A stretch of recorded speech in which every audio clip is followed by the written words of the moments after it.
I am your friend, Dr. Charles Apoki. I want to talk about common mistakes people make in real estate business. Real estate business involves a lot of money, and you can't afford to throw your money away. Number one, when you want to buy a property, don't be in a hurry.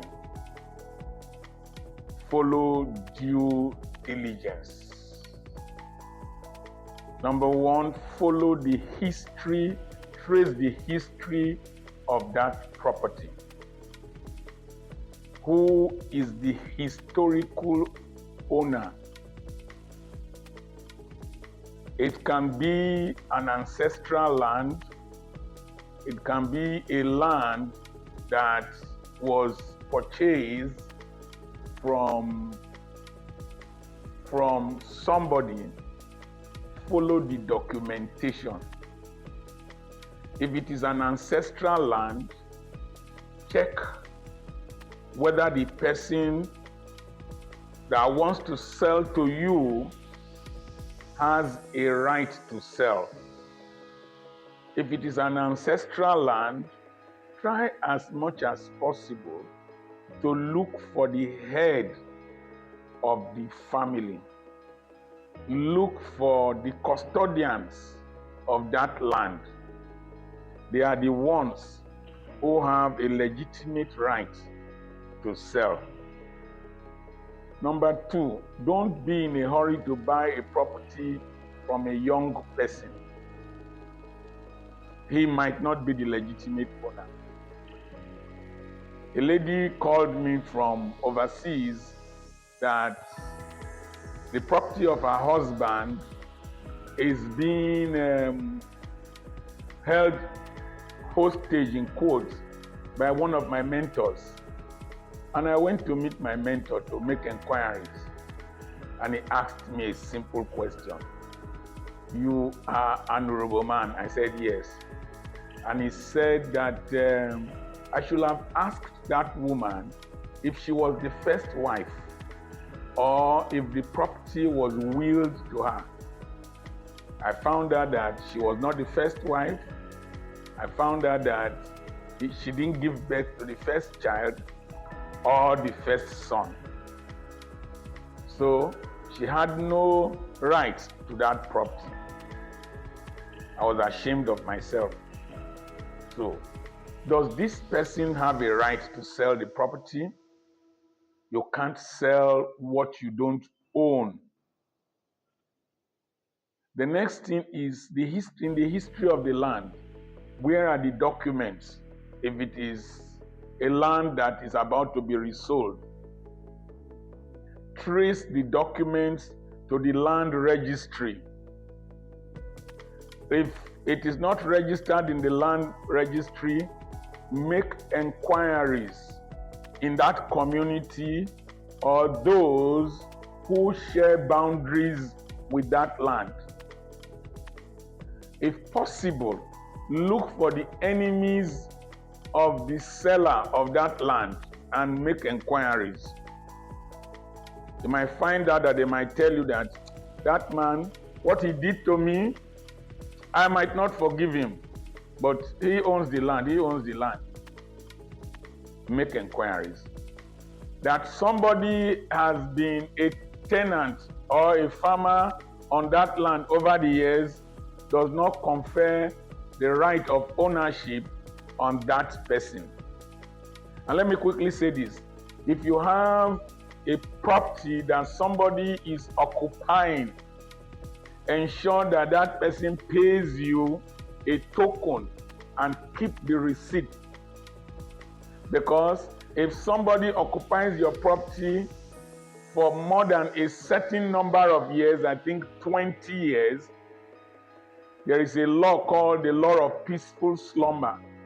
Go and continue with your sleep. So always make sure that the person pays you for occupying your property. Is a sign of ownership. The next thing is that don't rush to pay, make sure you involve a lawyer. And then you can pay in installments. While you are paying in installments, go there and harass the land. What do I mean by harassing the land? Take a surveyor there to mark the land out. Go there, put a strip of sand. Go there, just walk around.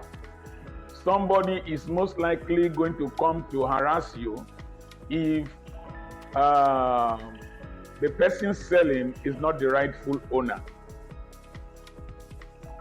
The next thing is that if you buy a property and you are doing land banking, don't just leave it fallow. Go and put monument pillars, give it to somebody to farm, collect receipts, make sure you go there periodically or send somebody to visit the place periodically. And if you look at most housing, most estates that companies sell along the highways around Nigeria, a lot of them remain underdeveloped for a long time because every person is waiting for somebody else to do something. If you people buy, go there, clear the place, fell the trees, do agriculture there, lay a foundation.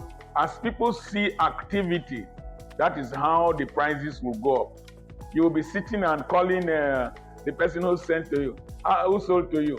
How much is the land going for there now? How will the value go up when every person has put money there and they are relaxing? Make sure somebody is farming, do something around there, and it will go up in value. The next thing is you, the real estate, you, the realtor, don't be in a hurry to progress. Go gradually. Maize grows quickly, but they also wither quickly. But oaks take a long time to grow. Palm trees take a long time to grow. In your bid to grow too fast, you will make mistakes. You will make mistakes. In a bid to grow too fast, you will hurriedly go and buy properties that have issues. In a bid to develop too fast, you will take loans from the bank, start many projects that you cannot complete. That's why people are running into issues. In a bid to grow too fast, you will offer incentives to people that you will find difficult to meet. Always have reserve money. Have reserve money. Because issues might arise that you might need to refund money to people. Issues might arise. Some of my clients ran into problems wherever they were working or wherever they were living, and they cried to me, and I bought their properties from them again at a higher price. So I will sell at a further higher price. Always have reserve land.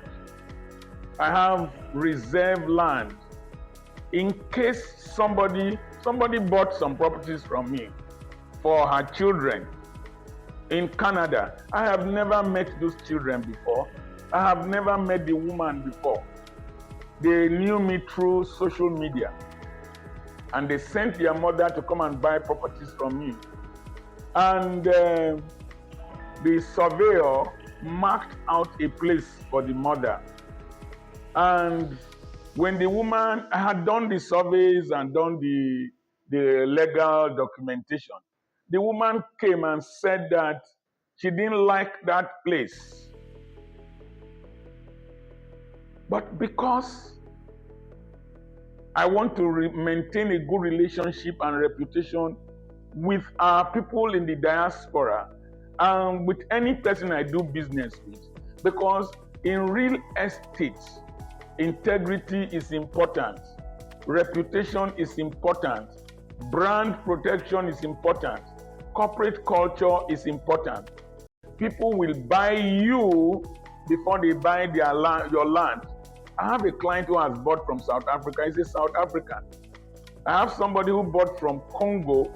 I have not heard from that person for a long while, but her property is there. There was a time somebody bought property from me for 5 years. He lost his job. He didn't sign deed with me. He didn't have any transactional document. I saw him in the streets one day and told him, you bought a property from me in Okokoko. He's from Edo State. For 5 years, you have not signed the document. And he came, I gave him his document. His residence is just a few buildings from my school in Okokoko. And so this lady came, she didn't like the place. The young men are my children's age mates, and there are some things you don't do in old age. So I took her to another place, and the children said that I told them this side is more expensive. The children said that I should just give them the measure of the property that that this new price will meet up with. Then I calculated. These children are going to interact with my children after I've departed. What story will they tell my children? It is better I sacrifice now to build a good reputation and a good relationship with my children. And so I gave them the same, I asked the woman, go and look at the place that is available because you are buying late. However, and she looked at the place that is available and she said, that's okay. I gave them their 3 acres.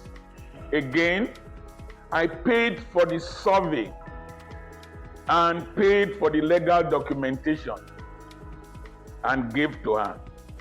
If I wanted to do Isiokpopo, I wanted to do Stronghead or do Ojukokoro,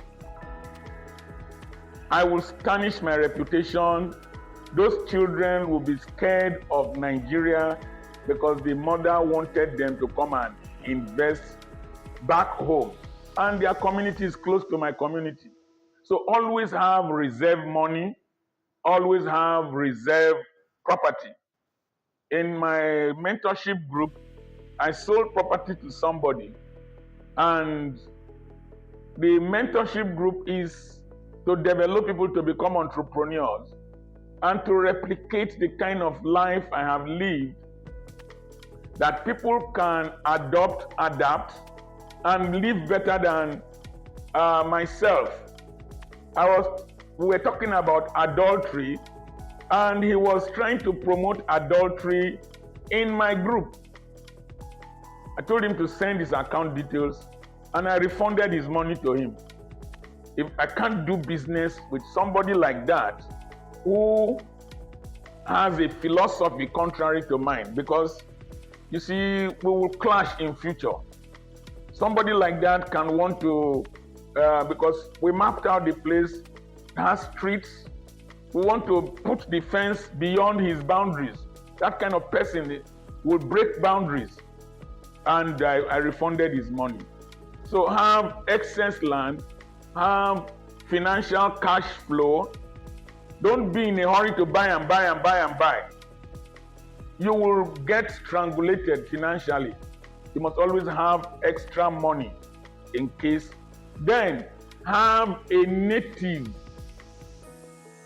If you are buying in communities, have a native as an agent there that you pay well, you take care of well, and a native that has physical strength, network strength, financial strength that they fear, that can defend you in your absence. If not, if you have a weakling there, when they try to encroach into your property, you will not have somebody to stand for you. If you are running a big layout, try to get one lawyer, one surveyor to do your transactions, map them out so that you allocate to people in such a way that no person can jump into another person's property. And then be sure that there is documentation to prevent argumentation. Proper documentation prevents long argumentation. And so these are some of the precautionary measures you will take when you deal when you buy real estate. You can get a certificate of occupancy for urban lands, and then for rural lands you can get a right of occupancy from the local government council. Right of occupancy for rural lands. These are some of the things you need to put into place, the precautions you need to take to avoid issues in future. Prevention is better than cure. Then, most importantly, ask about the character of whoever you are buying property from. A dubious person hardly changes. A dubious person hardly changes. And they can sell to this person and sell to that person. Excuse me. Most times, these people selling, you don't see the money in their lives. And after selling to this person and selling to that person, there is nothing you can really do to him. You can't eat him. If you jail him, you won't get your money back. So it is two of you who bought that will be contending with each other while he will be walking around akimbo. Even if EFCC arrests him, there's nothing. And land cases can take a long time. Excuse me. One other issue, you must ask, if it's a woman that is selling to you in a suburban area, ask if she has a right to sell that property. Because in some communities, women don't have right to sell properties. In many communities, women have rights to sell properties. So does the woman have a right to sell that property?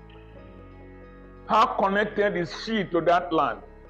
These are issues you will take into consideration. I am Dr. Charles Apoki. I bought my first land when I was about 27. And I've been buying land from that 27 till now that I'm 66, until I will be 96. And it's a good business. Don't wait to buy land according to Cove Real Estate. Buy land and wait. I have a webinar this October. I will fix the date and communicate with you. I have another YouTube channel, Dr. Charles Apoki Extra. I have a podcast, Dr. Charles Apoki blog. I have Facebook, Dr. Charles Apoki. We have books for sale. Soft copy, hard copies, Amazon. Then we have t-shirts for sale. Now you sabi, bust you. Don't look at me like that, and several other t-shirts and mugs and caps. Send a message to +234 80 21 21 92 62.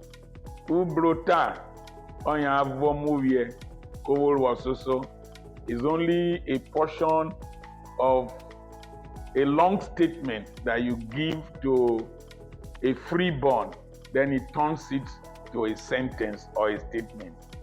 God bless you. The number again, +234 80 21 21 92 62. Wow!